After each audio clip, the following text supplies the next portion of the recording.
Today, we are going to learn about Chinese calligraphy. We will start by learning about the history and styles of Chinese calligraphy. Calligraphy is traditionally been regarded in China as the highest form of visual art.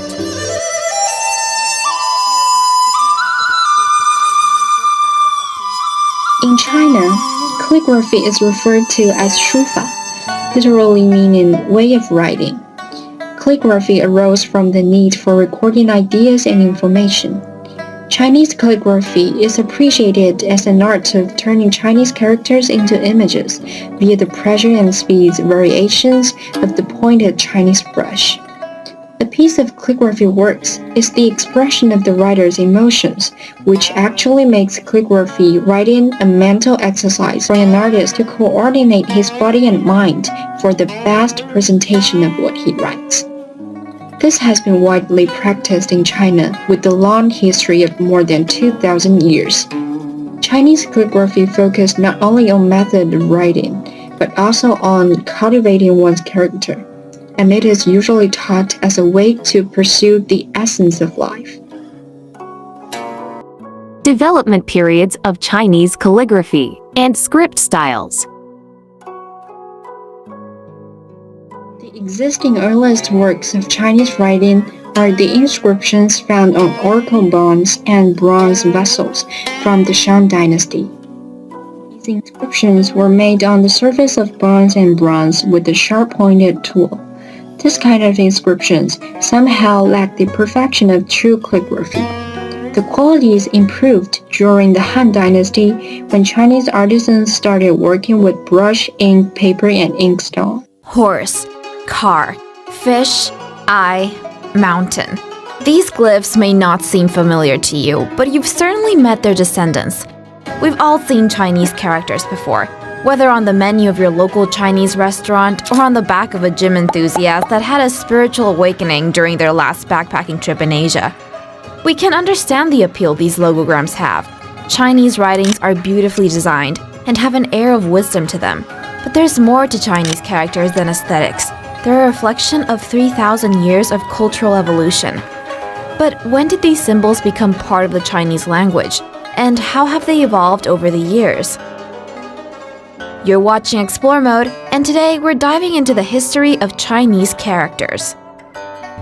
To the unknowing eye, Chinese characters may seem like a confusing collection of lines and boxes, but they're not just random strokes. Each character carries deep meaning. You just need to know how to interpret them. Think about Chinese characters like Lego blocks. Chinese words are built part by part. Usually, one part represents the meaning, the radical, and the other pronunciation. There are a lot of basic characters that can stand alone, like water, 水, heart, 心, and mouth, 口. Others are built from left to right, like the word for good, 好, which depicts a mother with her child, symbolizing goodness or happiness. Some are built from top to bottom, like the word for grass, 草, which has the radical for grass at the top and the word for early, 早, at the bottom, which gives it its pronunciation. And others are written from the outside in, like the word for stuffy, 闷, which shows a heart within a door, symbolizing a person feeling muggy and trapped behind closed doors. The oldest form of Chinese writing dates back to 1200 BCE, in the late years of the Shang dynasty.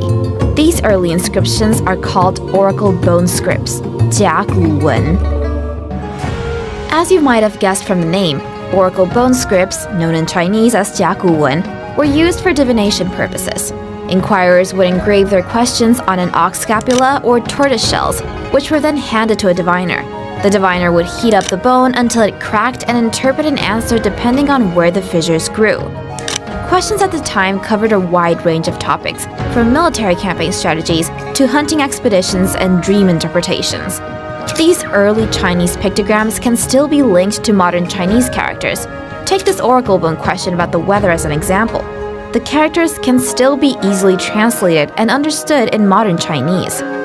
The similarities are even more apparent in highly pictographic characters like water, 水, fire, 火, person, 人, and tree or wood, 木. See what we're talking about? Semi-cursive Oracle script. almost got The crushed to semi-cursive extinction. script or During the running script 19th developed century, out of the farmers dug out clerical a number of script oracle bone from the scripts semi-cursive and confused them with script. fossils from the It's a Pleistocene cursive style that, of at the Chinese time, characters were crushed and sold as Chinese medicine because to it is not malaria as and abbreviated as cursive. The story Most goes people that who in can read regular 1899, script some can oracle read bones were sold to semi-cursive. Wang Yirong, the chancellor of It the is Imperial highly Academy useful in and also Beijing, who artistic. happened to be a collector of Chinese bronzes, which Cursive also bear script. ancient Chinese scriptures. This form is a Upon cursive further variant inspection of of the the bones that had standard been sold to Chinese him, clerical he script recognized and these regular two script. had ancient Chinese writings on Cursive them. script developed After during his the death Han in the year Dynasty, 1900, and its his collection of greatest oracle bones growth was was passed witnessed on to during his the Tang son, who Dynasty. sold it to a Chinese archaeologist In named cursive Liu. script, the Liu would numbers go on of to strokes publish in rubbings writing of several characters oracle bone are scripts, lessened to single bringing the scroll ancient for scripture abstract to the attention of abbreviation international or curves scholars. and dots. The rest is history. Strokes of varying thickness Chinese and scripts found on modulation oracle show a bones great and bronze variety scripts of shapes. were already quite advanced Cursive and script functional for writing their is not time, confined but the to set characters were rules for often space and inconsistent. size. Spanning through the late The Zhou dynasty calligrapher to thus Qin dynasty, have the roughly from absolute freedom of 221 expressing to 106 themselves with BCE, lines. the seal script Chinese Chinese form, or calligraphy is more Zhuanshu, than was just a developed. basic. It was much for more uniform in intellectuals size and and style, officials. while still maintaining It an is a highly pictographic appreciated essence, as a following powerfully elongated graphic art strokes and which square reveals shapes. the inner These world of an characters were artist. typically carved In onto modern stone China, or jade calligraphy to is create not imperial limited seals. to paperworks The only. first imperial seal was carved onto white Calligraphy jade has been and was proved commissioned by the first influential emperor on of a modern unified art, China, architecture, Qin and Shi design. Huangdi, after he defeated the other warring states. The Qin dynasty lasted just 36 years, but it is one of the most culturally influential dynasties in Chinese history. One of Qin Shi Huang's greatest projects was the construction of the Great Wall of China. Before his reign, there were pieces of the wall built by past emperors in different regions, but it was Qin who connected large stretches of them. Other dynasties after his would follow suit, creating the large fortification system we know of today. Another of Qin's historical legacies is his tomb. In 1974, unsuspecting farmers were digging a well in Shanxi, China, when they unearthed the clay head of what seemed to be an ancient Chinese warrior. Now we know them as the Terracotta Army Warriors, a collection of 8,000 soldiers built specifically to guard Qin's tomb and protect him in his afterlife. But it wasn't just soldiers. Qin's mausoleum contains cavalry horses, acrobats, chariots, and musicians, each of which was unique in their design. These sculptures helped historians and archaeologists study the craftsmanship of this time, as well as military rankings and even the chemical components of the paint used to decorate the sculptures. Seal script was very beautiful and it served its ornamental purpose well, but it wasn't very convenient when it came to producing official documents quickly. This is where the first modern version of Chinese characters began to develop, beginning with clerical script. Clerical script, or Li Shu, appeared around 206 BCE to 220 AD. It was a much more simplified version of the seal script, replacing curves and circles with straight lines and squares. Clerical script would later evolve into the regular Chinese script we know today, without much changes other than the simplification of strokes. But the evolution of Chinese characters didn't stop there. Time for an Express Explorer explanation. Start the clock. Nowadays, there are two versions of modern Chinese characters: traditional characters used in Taiwan, Hong Kong, and Macau, and simplified characters used in mainland China, Singapore, and Malaysia. The simplification of Chinese characters began in 1956, when, in an effort to raise literacy rates in the country, which was at 20% when the Communist Party took over, Chinese officials began releasing and promoting documents containing simplified versions of Chinese characters. Characters were simplified by decreasing the number of strokes per character. Sometimes this meant removing parts of the character, other times it meant rewriting it into a simpler form.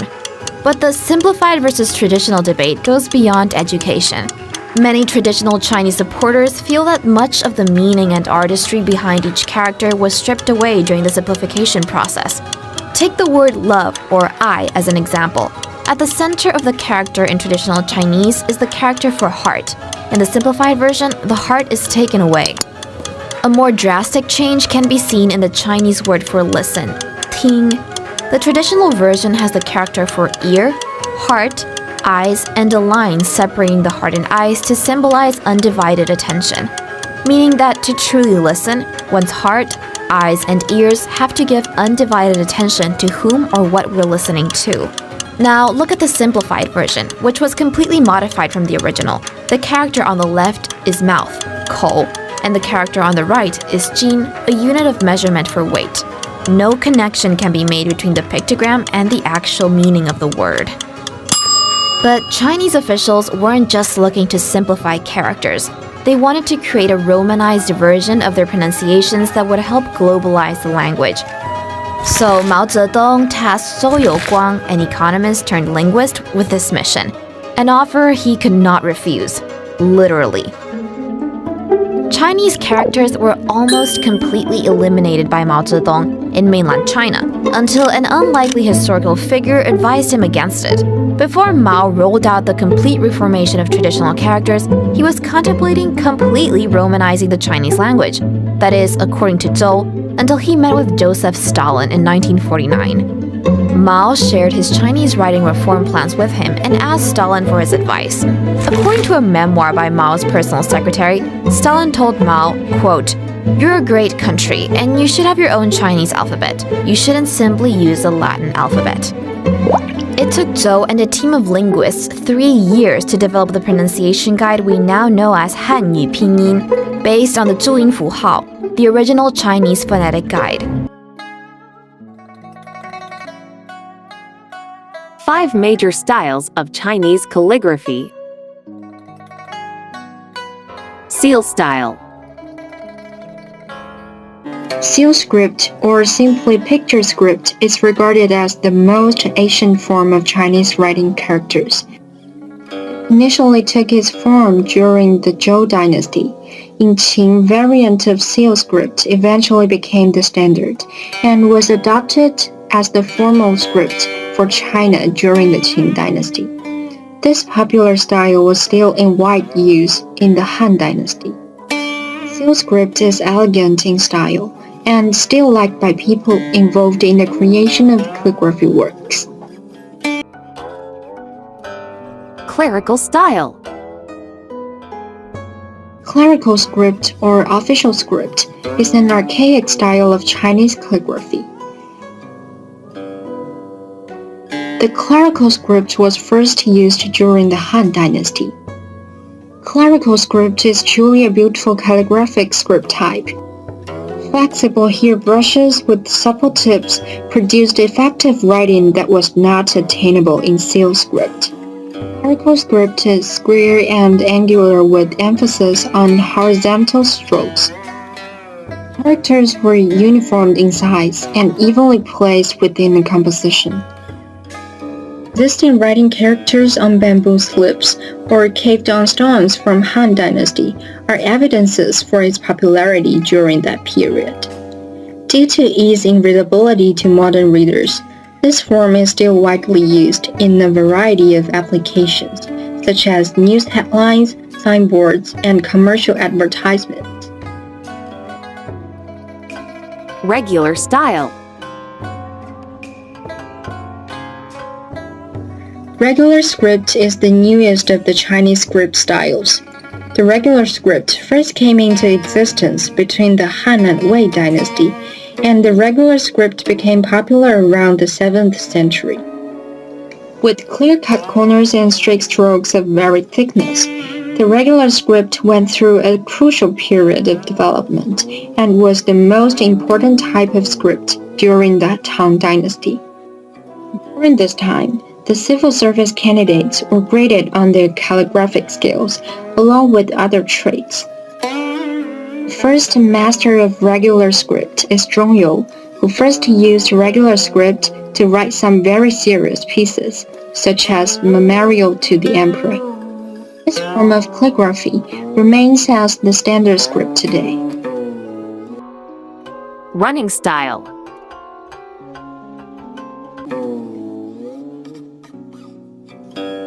Semi-cursive script, or running script, developed out of the clerical script from the Han dynasty. Semi-cursive script is a cursive style of Chinese characters. Because it is not as abbreviated as cursive, most people who can read regular script can read semi-cursive. It is highly useful and also artistic. Cursive style. This form is a cursive variant of the standard Chinese clerical script and regular script. Cursive script developed during the Han Dynasty, and its greatest growth was witnessed during the Tang Dynasty. In cursive script, the numbers of strokes in writing characters are lessened to single scroll or abstract abbreviations of curve and dots. Strokes of varying thickness and modulation show a great variety of shapes. Cursive script writing is not confined to set rules for space and size. Calligraphers thus have the absolute freedom of expressing themselves with lines. The four treasures: brush, ink, paper, and inkstone.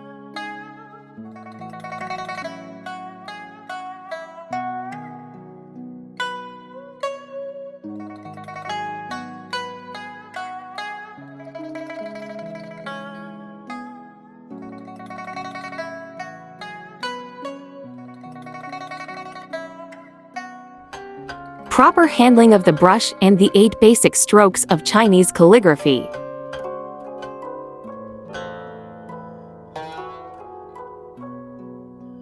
Before you can start drawing characters, first it is important to understand the 8 core brush strokes which make up Chinese characters. There are 8 core brush strokes which make up all Chinese characters.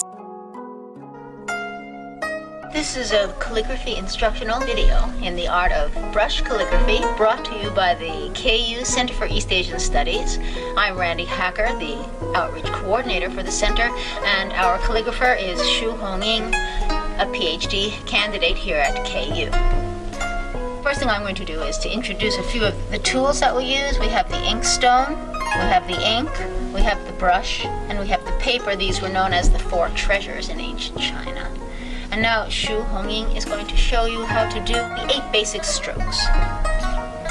So first of all, I'd like to show you how to hold the brush. First now, make sure your hand is about an inch away from the tip of the brush. And the brush should be vertical to your paper. These are the 3 main fingers to hold the brush. The thumb is towards you, and the index finger and the middle finger is on the other side of the brush.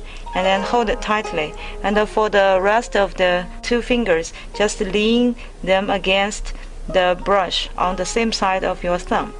The brush is going to be straight up and down, not like the way we hold our pencils, but straight up and down. And the elbow is parallel to your desk and the paper, and make sure it doesn't rest on the desk like this. You must use your whole arm when you're doing calligraphy. Yeah. You must use all the energy, starting from your shoulder all the way through your elbow down to the brush. The hand that's holding the brush is above the paper, and the hand that's not holding the brush is used to anchor the paper so that it won't move when you're doing the calligraphy. And now I'd like to show you how to do the basic strokes in Chinese writing. And how can we make the stroke thin or thick? It's all about the force you put on the tip of your brush. It's all about pressure. Yes. The less pressure, the finer the line. The greater the pressure, the thicker the line. Okay, so today I'd like to show you a character in Chinese, and this character is made up of those basic strokes in Chinese writing. So before we do the whole character, I'd like to show you how to do each stroke one by one. So first, let's do the first stroke, which is called dian in Chinese.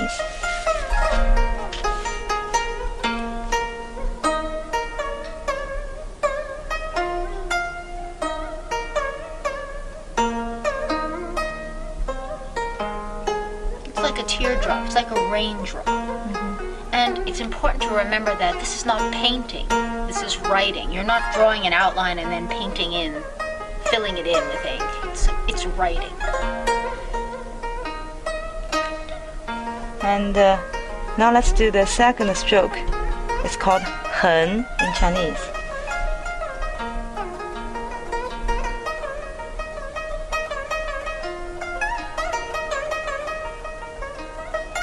This is just a horizontal line, and coincidentally happens to be the number 1 in Chinese.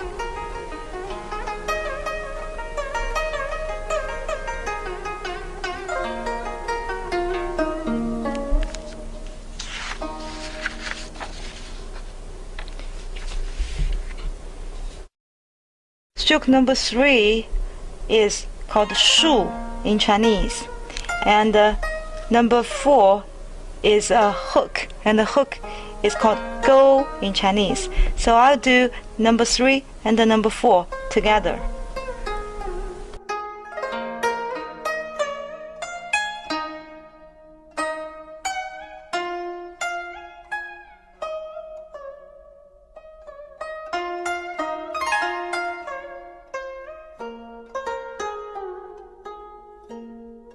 You draw the brush down vertically until you have the length line that you want, and you stop.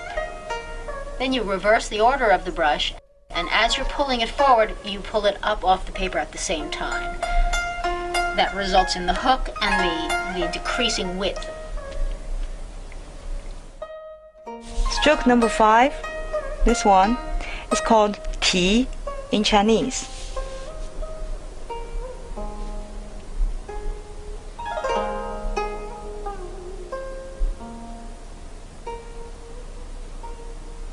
This stroke is really a demonstration of the change in pressure. She starts hard on the brush, and then as she draws the brush up and to the right, she's pulling it off the paper gradually, and this results in that comet shape. Okay. Next one, number 6, is called 撇 in Chinese. And the number 7 is also called 撇 in Chinese. However, they are different in some way. For the number 6, it's longer, and usually it appears at the bottom of a character, while number 7 is shorter, and usually it appears at the top of a character. So I'll show you how to do number 6 first.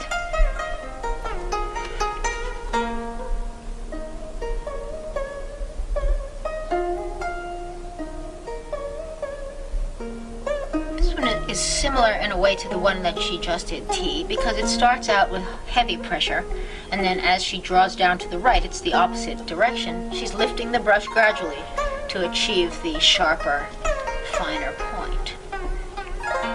Okay, now I'll show you how to do number 7, 撇.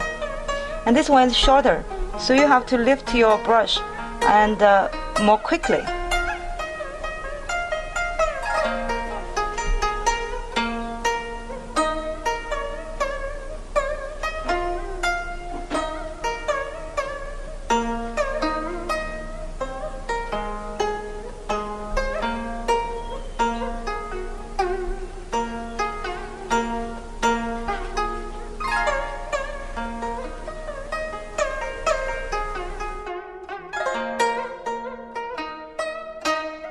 Okay, now the last stroke, number 8, is called 捺 in Chinese. Now I'll show you. Na is the opposite of the other two in that it starts out with less pressure, and then the pressure builds as you get to the bottom. Thus you're starting out narrower and making the stroke broader as you go down. The trick here is, instead of taking the brush right off, you lift it slowly while bringing it to the right, and you end up with something that looks a little bit like a foot. One of the tricks also, like we did with the hook, is that when you get to the length of the stroke, you stop before you bring it out to the right there.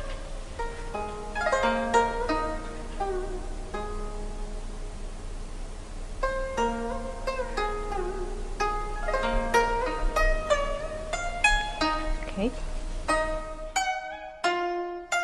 We have learned how to do the individual strokes of this character.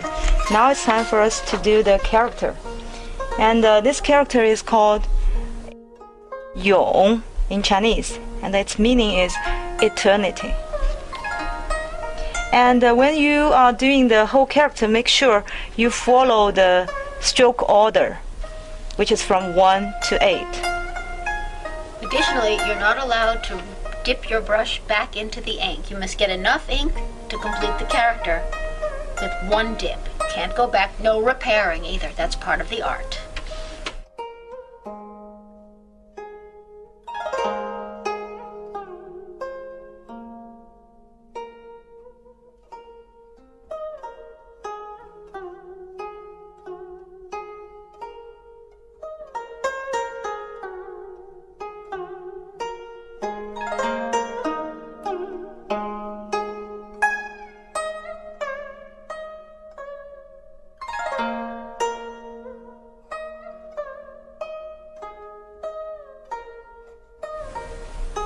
One of the things that we ask you to look at when you're doing this character is not just the way that you're drawing the strokes, but also the balance of the character, the negative spaces.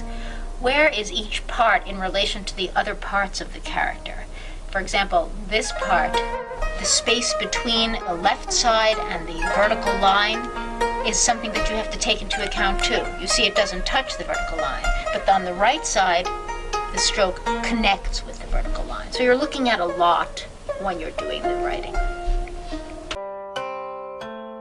And now it's your turn to create a Chinese calligraphy masterpiece of your own. And these are the following masterpiece that you will create.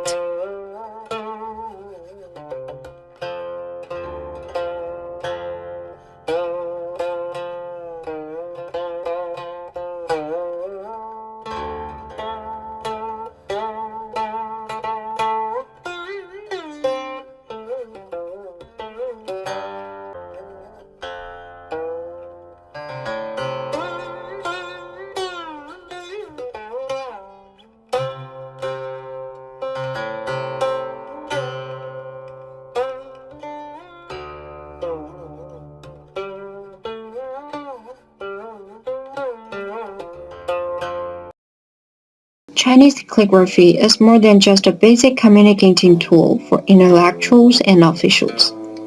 It is highly appreciated of a powerful graphic art, which reveals the inner world of an artist. In modern China, calligraphy is not limited to paperworks only. Calligraphy has been proved influential on modern art, architecture, and design.